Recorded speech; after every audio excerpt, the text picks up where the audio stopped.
Hello friends, स्वागत है आपका अपनी YouTube चैनल में। इस वीडियो में हम पढ़ेंगे AI की सहायता से यूपी लेखपाल का खलिहान सीरीज का यूपी जीके का प्रैक्टिस सेट नंबर 3, जो आपको एकदम मूवीज की तरह सुनकर याद हो जाएगा। तो चलिए शुरू करते हैं। हाँ बिल्कुल। और आज का जो हमारा ये गहन अध्ययन है ना, ये बहुत ही खास होने वाला है। एकदम सही कहा आपने। प्रश्न 1, गोविंद चंद्र गहड़वाल की एक रानी कुमार देवी ने धर्मचक्र जिनविहार कहाँ बनवाया था? सही उत्तर है सारनाथ। अब इसके पीछे का विज्ञान देखिए। सारनाथ पहले से ही बौद्ध धर्म का बहुत बड़ा केंद्र था। हाँ, ये तो हम सभी जानते हैं। तो जब कोई नई रानी वहां विहार बनवाती है तो वो बस एक धार्मिक काम नहीं है, वो एक राजनीतिक संदेश है। अच्छा, राजनीतिक संदेश कैसे? वो स्थानीय जनता को बता रही हैं कि भाई नई सत्ता तुम्हारी पुरानी आस्थाओं और उनके केंद्रों का सम्मान करेगी। इससे जनता का विश्वास जीता जाता था। क्या बात है। और यही सत्ता की लड़ाई आगे चलकर भौगोलिक कब्जों में बदल जाती है। तो हमारा अगला प्रश्न है प्रश्न 2, जेजाक भुक्ती प्राचीन नाम था। सही उत्तर है बुंदेलखंड का।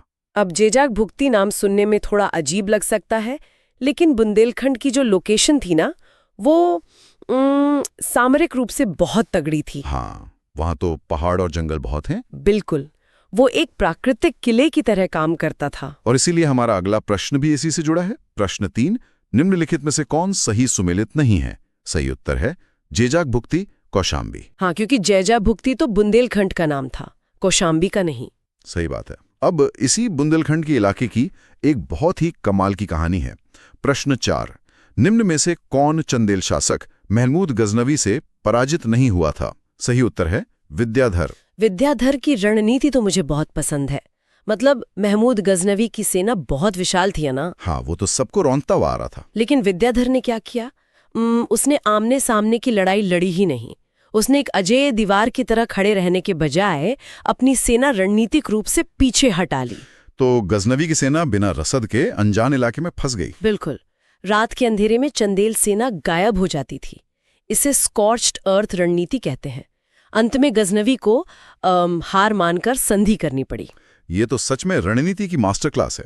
अब दिल्ली सल्तनत की नींव की तरफ आते हैं। प्रश्न 5, इल्तुतमिश सुल्तान बनने से पूर्व कहाँ का इख्तियार था? सही उत्तर है बदायून। यहाँ ये जो शब्द आया है ना, इख्तियार, इसे समझना बहुत जरूरी है हमारी क्लास के लिए। हाँ, ये इक्ता प्रणाली काम कैसे करती थी? देखिए, सुल्तान अपने कमांडरों को नकद वेतन नहीं देता था।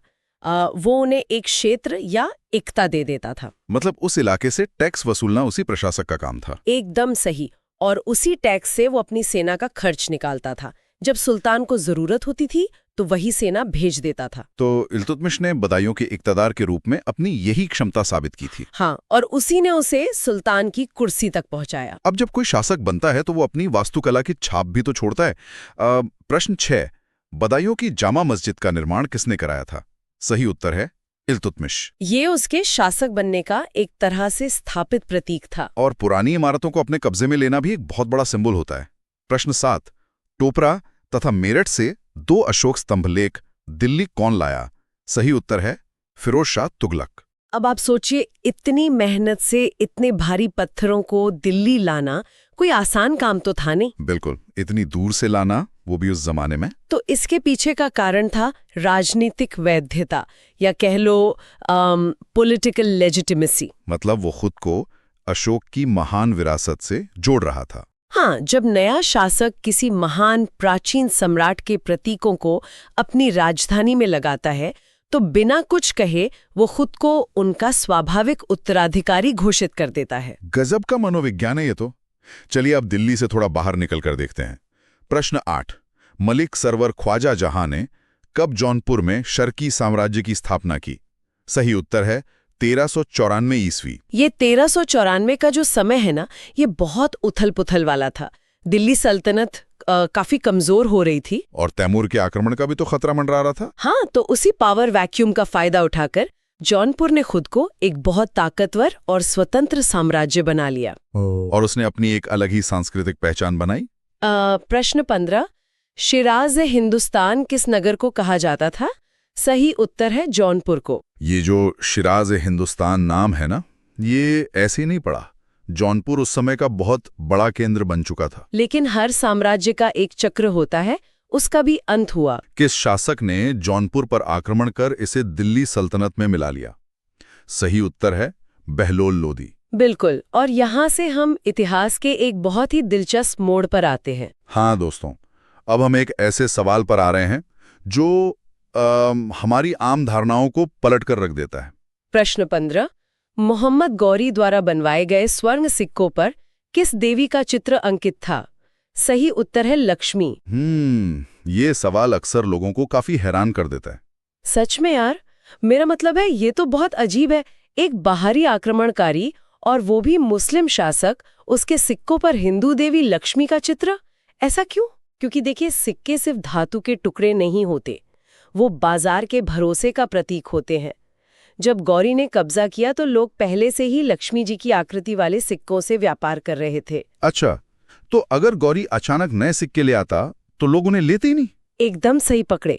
व्यापारी नया अनजान सिक्का लेने से कतराते, व्यापार रुक जाता और पूरी अर्थव्यवस्था चरमरा जाती। अर्थव्यवस्था को बिना झटके के चलाने के लिए उसने पुरानी करेंसी की डिजाइन ही चलने दी। भाई, इससे कहते हैं असली कूटनीति। मतलब धंधा नहीं रुकना चाहिए। प्रश्न 12। उत्तर प्रदेश के फिरोजाबाद नगर की स्थापना किसने करवाई थी?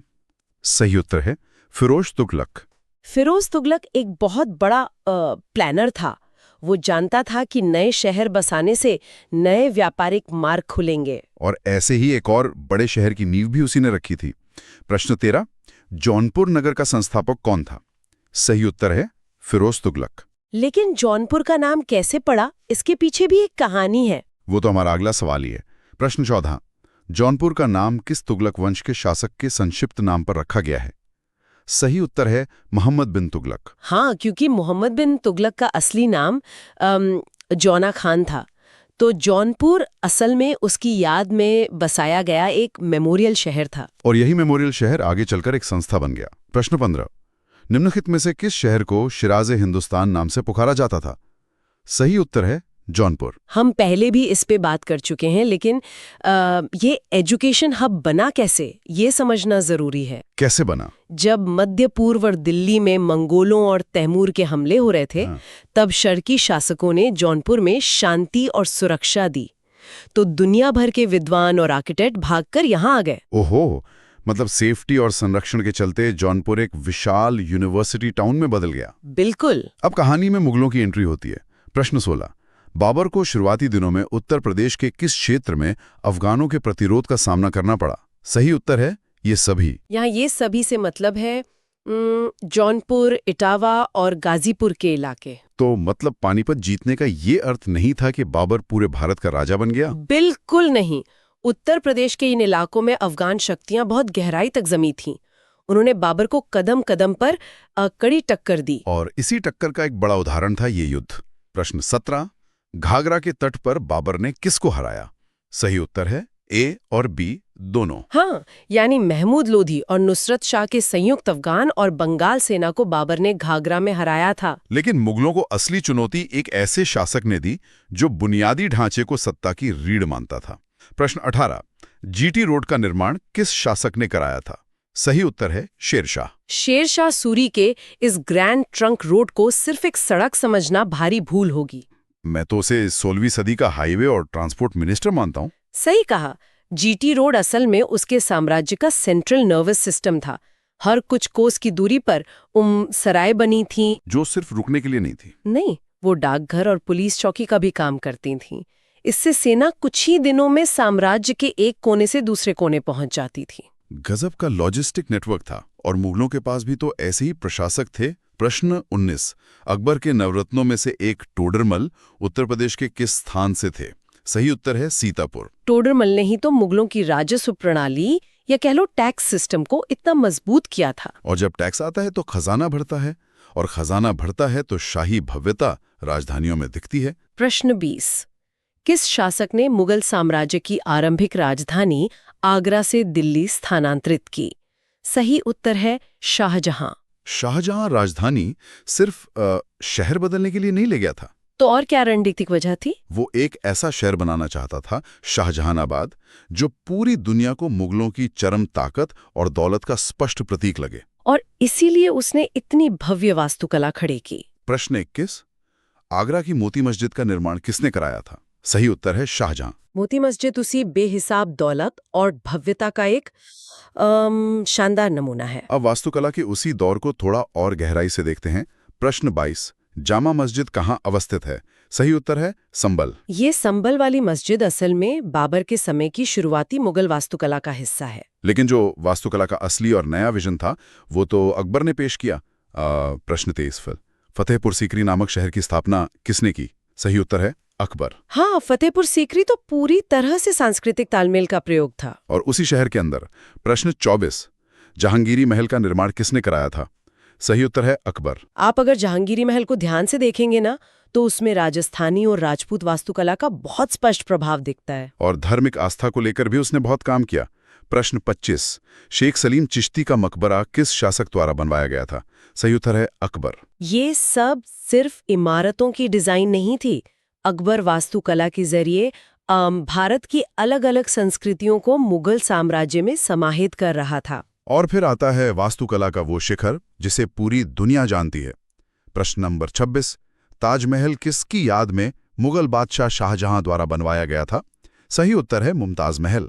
सफेद संगमरमर की ये इमारत बताती है कि उस समय खजाना पूरी तरह भरा हुआ था। लेकिन देखिए, अब यहां मुझे एक बहुत बड़ा विरोधाभास दिखता है। कुछ ही दशकों बाद औरंगजेब का दौर आता है और चीजें पलट जाती हैं। प्रश्न नंबर 27, वाराणसी के विश्वनाथ मंदिर तथा मथुरा के केशवराय मंदिर को किसने ध्वस्त किया? सही उत्तर है औरंगजेब। ये वो समय था जब साम्राज्य की नीतियां पूरी तरह से बदल रही थीं। और इसी के साथ हम देखते हैं कि साम्राज्य के अंदर ही भारी विद्रोह शुरू हो जाते हैं। प्रश्न नंबर 28, औरंगजेब के शासनकाल में किसके नेतृत्व में बुंदेलखंड में विद्रोह हुआ था? सही उत्तर है वीर छत्रसाल। और सिर्फ बुंदेलखंड ही नहीं, दूसरे वर्गों में भी असंतोष था। हाँ, जाटों का भी भारी विद्रोह था। प्रश्न 29, राजा राम के नेतृत्व में जाटों के विद्रोह को दबाने के लिए औरंगजेब ने किससे अनुरोध किया? सही उत्तर है राजा बिशन सिंह। तो सोचने वाली बात यह है कि ऐसा क्या हुआ कि एक इतना समृद्ध साम्राज्य अचानक से टूटने लगा? वही तो मैं सोच रहा हूँ। जो साम्राज्य कुछ दशक पहले फतेहपुर सीकरी और ताजमहल बनवा रहा था, वो अचानक से इतने बड़े भीतरी विद्रोहों का शिकार कैसे हो गया? इसका सीधा जवाब है अर्थव्यवस्था और लगातार होने वाले युद्ध। औरंगजेब दशकों तक दक्कन यानी दक्षिण भारत के युद्धों में उलझा रहा, जिससे सारा भरा हुआ खजाना खाली हो गया। बिल्कुल। और अब उस खाली खजाने को भरने के लिए किसानों और कृषि समुदायों पर टैक्स का भारी बोझ लाद दिया गया। जब शोषण बढ़ा तो लोगों ने विद्रोह कर दिया। और मंदिरों को तोड़ने वाली बात? राजनीतिक अस्थिरता के दौर में वो अपनी सत्ता थोपने का एक कठोर नीतिगत फैसला था, जिसने क्षेत्रीय शक्तियों को और अलग थलग कर दिया। मतलब जब राजकोष खाली होता है और नीतियां सख्त हो जाती हैं, तो बड़ी से बड़ी दीवारें दरकने लगती हैं और मुगलों का पतन शुरू हो जाता है। प्रश्न 31, शाह आलम द्वितीय को ईस्ट इंडिया कंपनी का पेंशन याफ्ता बनकर कहाँ रहना पड़ा? सही उत्तर है प्रयागराज। जरा इस बदलाव की गहराई को महसूस कीजिए। जो मुगल सम्राट पूरे उपमहाद्वीप की नियति तय करता था, वो अब एक विदेशी कंपनी की पेंशन पर प्रयागराज में रहने को मजबूर था। सत्ता खिसक चुकी थी। लेकिन जब राजनीतिक सत्ता खिसक रही थी, तब भी एक चीज थी जो समाज को जोड़े हुए थी, साहित्य और संस्कृति। थोड़ा पीछे चलते हैं। प्रश्न 31, प्रसिद्ध कवि अमीर खुसरो किस बादशाह के दरबार से संबंध थे? सही उत्तर है गयासुद्दीन बलबन। खुसरो का जो योगदान है ना, वो भारतीय इतिहास में बहुत महत्वपूर्ण है। वो तो है। प्रश्न 32, निम्न में से किसे हिंदी खड़ी बोली का जनक माना जाता है? सही उत्तर है अमीर खुसरो। और सिर्फ भाषा ही नहीं, उन्होंने विदेशी शासकों को भारत की खूबसूरती भी दिखाई। हाँ, इस प्रश्न से वो साफ होता है। प्रश्न 33, फारसी का प्रथम कवि कौन था जिसने कविता में भारतीय पर्यावरण को चित्रित किया? सही उत्तर है अमीर खुसरो। खुसरो ने असल में कल्चरल ब्रिज का काम किया। दरबारी फारसी और आम जनता की हिंदवी को मिला के उन्होंने खड़ी बोली गढ़ी, ताकि शासक वर्ग और आम जनता के बीच की भाषाई दूरी कम हो सके। और जौनपुर भी तो ऐसे ही साहित्य का गवाह था। प्रश्न 34, जौनपुर राज्य का अंतिम शासक कौन था? सही उत्तर है हुसैन शाह। और यही साहित्यिक संगम दक्षिण से उत्तर तक गूंज रहा था। प्रश्न 35, निम्नलिखित में से कौन किताब नौरस नामक पुस्तक का लेखक था? सही उत्तर है इब्राहिम आदिल शाह द्वितीय। ये सब दिखाता है कि उथल-पुथल के बीच भी कला फल फूल रही थी। अब भक्ति काल के सबसे बड़े नाम की बात करते हैं। प्रश्न 36, तुलसीदास किसके समकालीन थे? सही उत्तर है अकबर तथा जहांगीर। तुलसीदास जी ने रामचरितमानस के जरिए उस समय के समाज को एक बहुत बड़ा मनोवैज्ञानिक सहारा दिया। और सूफी संतों का योगदान तो खैर अमूल्य था ही। प्रश्न 37, प्रतिवर्ष प्रसिद्ध सूफी संत हाजी वारिस अली शाह की मजार पर मेला कहाँ लगता है? सही उत्तर है देवा शरीफ में। बिल्कुल, जब सत्ता बदल रही थी, राजा आपस में लड़ रहे थे, तब आम आदमी इन सूफी केंद्रों और रामचरितमानस में ही शांति ढूंढ रहा था। ये साहित्य और सूफी परंपराएं समाज के लिए शॉक एब्जॉर्बर थीं। संस्कृति ही समाज को बिखरने से रोकती है। चलिए अब अपनी ऐतिहासिक यात्रा के अंतिम चरण में चलते हैं। प्रश्न 39, फरीद शेर शाह सूरी ने कहाँ से शिक्षा प्राप्त की थी? सही उत्तर है जौनपुर। आप देखिए, फरीद की जो शानदार प्रशासनिक क्षमता थी या जीटी रोड बनाने का विजन था, वो अचानक नहीं आया था। वो उसी जौनपुर की शिक्षा का नतीजा था। बिल्कुल, उस उच्च स्तरीय एजुकेशनल इकोसिस्टम ने ही शेर शाह सूरी को तैयार किया था। इस अकबर द्वारा बनाई गई कौन सी इमारत का नक्शा बौद्ध विहार की तरह है? सही उत्तर है पंचमहल। फतेहपुर सीकरी का ये पंचमहल दिखाता है कि अकबर के अंदर दूसरे दर्शनों को लेकर कितनी गहरी बौद्धिक जिज्ञासा थी। अब एक बहुत ही असाधारण व्यक्तित्व की कहानी। प्रश्न 41, बेगम समरू ने एक अति प्रसिद्ध चर्च का निर्माण कहाँ करवाया था? सही उत्तर है सरधना में। 18वीं सदी के अंत में एक शक्तिशाली महिला शासक जिसकी अपनी एक पूरी यूरोपियन भाड़े की सेना थी, और उसने सरधना में एक विशाल कैथोलिक चर्च बनवाया। हाँ, उत्तर भारत की वास्तुकला में यूरोपियन प्रभाव के सीधे तौर पर समाहित होने का ये बहुत बड़ा उदाहरण है। और अब इस अभ्यास सेट का हमारा आखिरी प्रश्न, जो ब्रिटिश काल की मोहर लगाता है। प्रश्न 42, लॉर्ड कॉर्नवालिस की कब्र कहाँ स्थित है?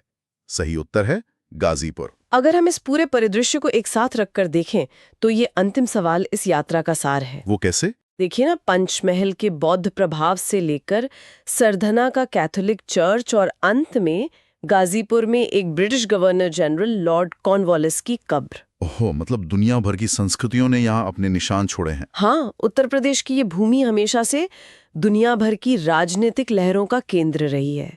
हर गुजरते साम्राज्य ने इस मिट्टी में अपनी नीतियों के बीज बोए हैं। बिल्कुल सही कहा आपने। तो दोस्तों, आज हमने इन 42 प्रश्नों के जरिए सिर्फ तथ्य नहीं पढ़े, बल्कि सदियों का एक लंबा सफर महसूस किया है। सारनाथ के बिहार से जौनपुर के एजुकेशन हब तक और शेरशाह के जीटी रोड से लेकर अंग्रेजों के जड़े बेल आइकन जरूर दबाइएगा। और